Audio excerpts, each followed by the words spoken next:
artery, superior mesenteric artery, then it continues down, and at the level of L4, this is where it bifurcates. That's why you no longer see the aorta on this point, because now the branches take off laterally, the common iliacs left and right.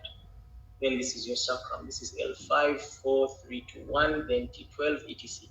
And your liver appearing very small. The liver crosses the midline, okay, to the left, but it gets smaller as you go towards the left of the midline and gets larger and wider as you move towards the right lateral edge of the body. This is your stomach, transverse colon. This is your pancreatic body. And then you have here your subcutaneous tissues, and then you have the depression of the umbilicus. Continuing further laterally to the left, away from the midline, still we have your pancreas. This is the body of the pancreas towards the other side. The liver has become even much smaller. Above it, there is diaphragm. And then above the diaphragm, into the thoracic cavity, you can see the heart, muscles of the anterior abdominal wall, your stomach, bowel, and then here you can see transverse colon, and then a bunch of small bowel loops and mesenteric fat. Then further to the left, you can see the splenic tissue beginning to show there. This is your left kidney. Again, you can see the psoas muscle pushing the lower pole away from the back or towards the anterior aspect, giving the kidney that orientation. Both kidneys have that orientation because of the psoas muscle. You have a bunch of small bowel loops and mesenteric fat, the yellow in between. A bunch of there is a sigmoid here beginning to show. This is your stomach, and then this is your transverse colon. The diaphragm appears there, and above it you have lung tissue. Then we come to the extreme left lateral image, or the last image. That image, what you're seeing is the lateral edge of the left kidney. You can see the sigmoid there, or the descending colon, small bowel loops, and the spleen here. You have the diaphragm here separating the thoracic from the abdominal cavity. Above here we have lung tissue, and these are muscles of the anterior abdominal wall, subcutaneous fat, skin there, and then this is still subcutaneous fat, and these are muscles of the back. Now that is on the cadaver. When we come to our ultrasound images, we are going to still relate. What we were seeing earlier was the liver dominating the images. So we are again going to start off from the far right, move towards the midline, and then cross the midline to the other side.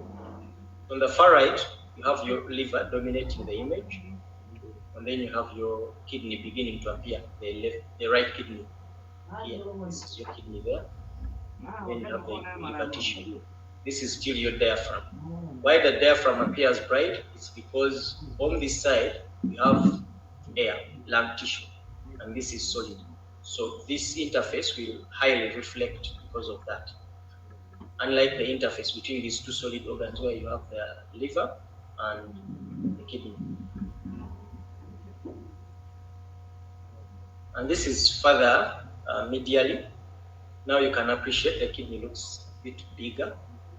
And this is your liver beginning to shrink as we go towards the midline. And here we can appreciate parts of the kidney. We have the renal sinus here. Then we have the renal medulla. We are going to come back to the individual organs, but now I'm just highlighting the fact that we can appreciate the anatomy within the kidney itself. Then we have the cortical region there, close to the medulla, and then we have the renal capsule, this thin, bright area there that is made up of fibrous tissue. Here we have retroperitoneal fat.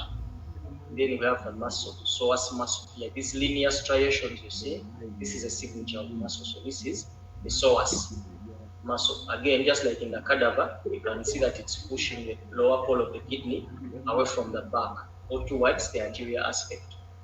Then we have liver tissue there, muscles of the anterior abdominal wall there, subcutaneous fat, and skin. This is further in. You have your liver there, We are past the level of the kidneys. Continue medially. You can now appreciate your gallbladder here. This cystic structure here is your gallbladder. And then we have liver tissue here and a bunch of vessels within the liver. Later on, we'll be able to separate the liver vessels. We'll be able to tell which ones are hepatic veins and which ones are portal veins.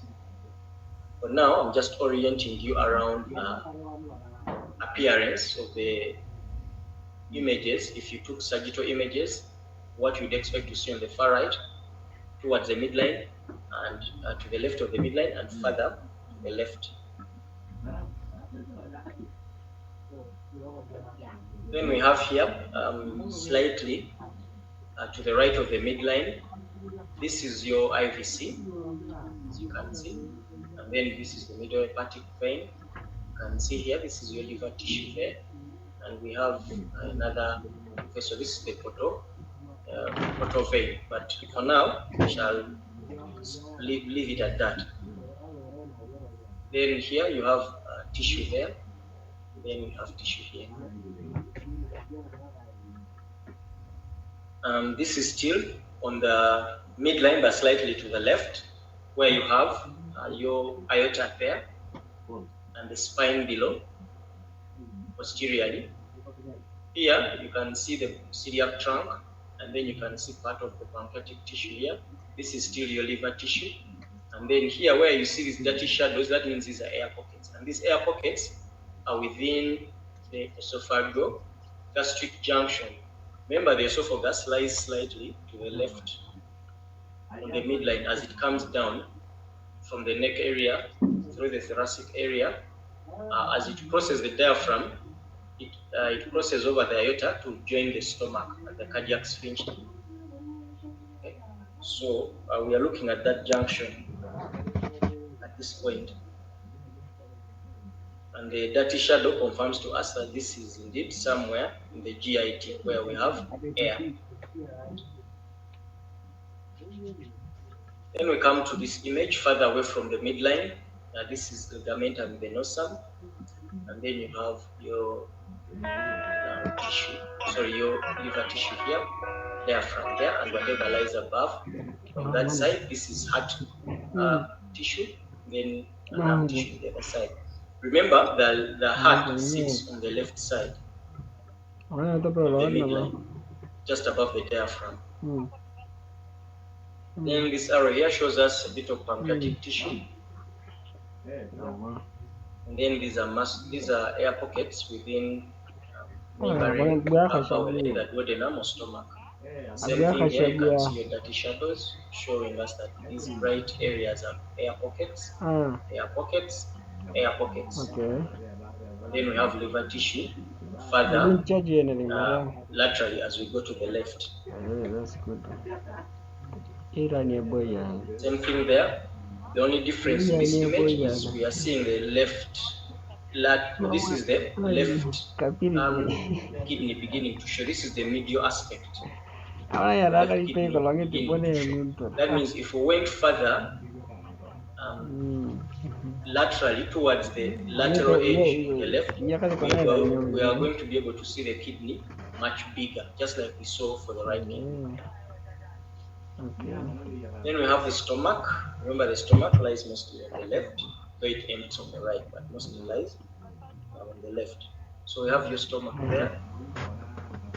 And this stomach has both air particles, air pockets, both air within. And then we have fluid, that area that appears black.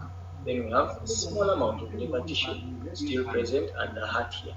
You'll be able to see the pulsations of the heart through on such an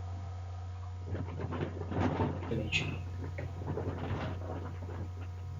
So in summary, if you're doing sagittal scans through the upper abdomen, on the right side, the liver dominates the image. We can also see the right kidney. We can assess the gallbladder. Towards the midline, we can see both the great vessels, IVC and aorta. The aorta, either directly above the midline or slightly to the left, and then slightly to the right is where you see the IVC. Then on the left, The left side is usually problematic to assess because of the presence